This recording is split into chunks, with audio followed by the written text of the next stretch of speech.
Hey guys, so in this video we are doing the next step in completing the square. So in in the last video they were just asking for that last number. So in this case they would have been asking for 9, this 9 here. But now we're taking that, which is a perfect square trinomial. You could check by saying, okay, the square root of 3 is the square root of 9 is 3. 3 times 1 times 2 is 6. So that checks out. This is a perfect square trinomial. To figure out what goes here, once we know this is a perfect square trinomial, all we have to do is take the square root of each one. So the square root of x squared is x. The square root of 9 is 3. And then that is just equal to 0 because it's just 0 there. That's really all there is to that one. So that is how that works. And I went into full detail of why that is in the last video. So in this one, we now have a situation where we're going to have a perfect square, and then we're also going to have something added here. So let's talk about that, because that is not something that we've done before. So for the first part of this, we're actually going to ignore the negative 46, because hopefully you recognize that 46 is not a perfect square. It's also negative, which the third term on a perfect square trinomial is never negative. The middle one can be. Last one's never negative. If the middle one is negative, by the way, if this is negative, then this is also going to be negative. That's an important thing to note. If this is negative, then this is negative. But this term is never negative on a perfect square trinomial. So we can already tell that this is not a perfect square trinomial. The other thing that clues us in on that is that this is not a perfect square, right? So we're going to ignore this 46. We're just going to ignore it. So we're going to figure out what the perfect square trinomial would be for this,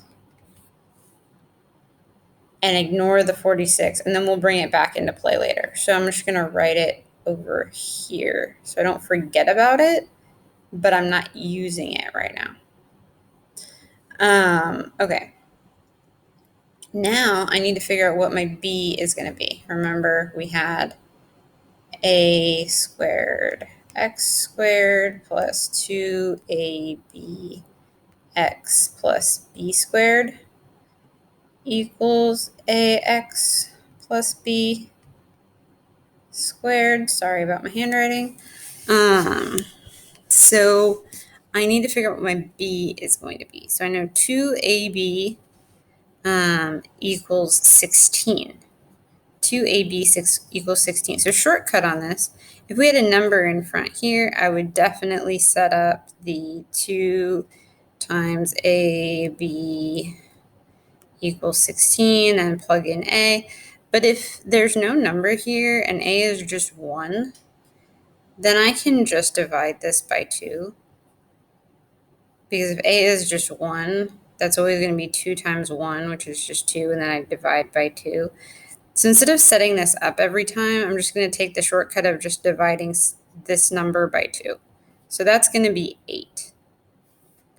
So I know that the thing I'm looking for is that. Okay? Because this divided by 2 gives me this number, right? If a is 1, then if I divide this by 2, I'm just going to have b left. That is if and only if a is 1. But a is almost always 1 when we're completing the square. So rule of thumb, divide by 2, that number goes here. Then I need to square this number and put it here. Right? I'm going to square this number and I'm going to put it here. So 8 squared is 64. Right? So now I have x squared plus 16x plus 64 minus 46. the dividing by 2 is just to get this number. So we didn't, that's not actually there as far as our equation here is concerned. We just divided by 2 to get this number. So now that we're back with working this equation, it's not an 8 here, it's still a 16. We just divided by 2 to get this number. So now this is our perfect square trinomial. That gives us this. And then, so this is our perfect square trinomial. Minus 46. But I just added something to an equation. Am I allowed to just add something to an equation without doing anything else? You should be screaming no at the computer, or not screaming, but you should be saying no. I can't just add something to an equation. That changes it, right? So I can't just add something. So what can I do so that I don't change it? Well, if I add something and then subtract the same thing, I haven't changed anything, right? So I need this 64 here to give me my perfect square trinomial. But I can balance it by subtracting 64 out here. So what I actually have, so see that I've now added and subtracted the same thing, which means I didn't change anything, right? Plus 64 minus 64, they cancel each other out.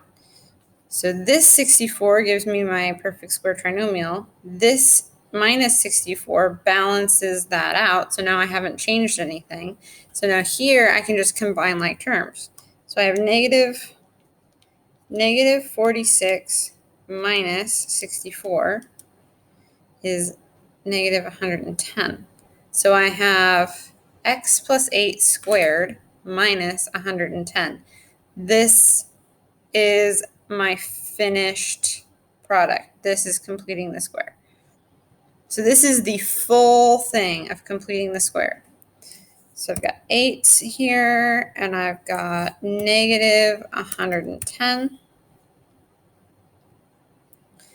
And that is completed. So let's do another example.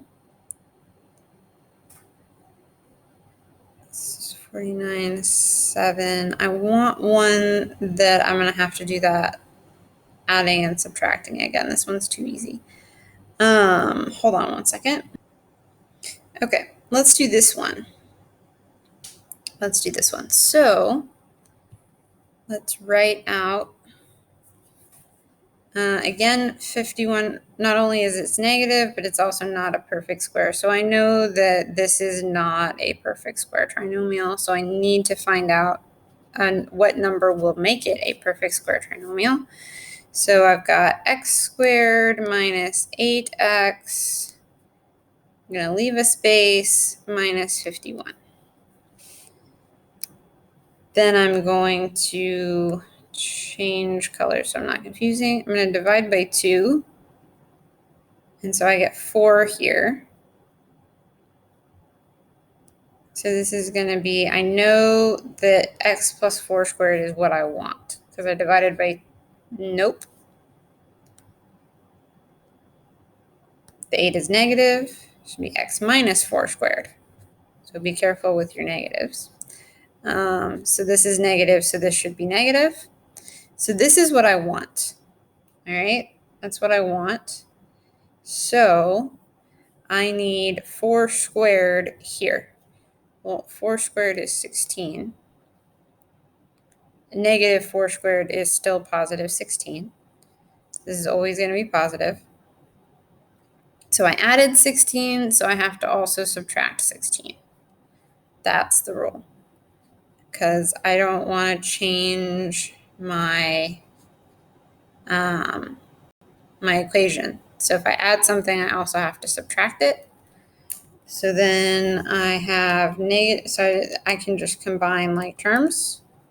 So I have negative 51 minus 16 is negative 67. I said 7, wrote a 1. Okay, so negative 67 is what I get over here. So switch back to mouse. All right, so remember this is a negative 4, and this is negative 67. And there we go. So that is completing the square. Hopefully that helps. Let me know if you have any questions, and I will see you in the next video.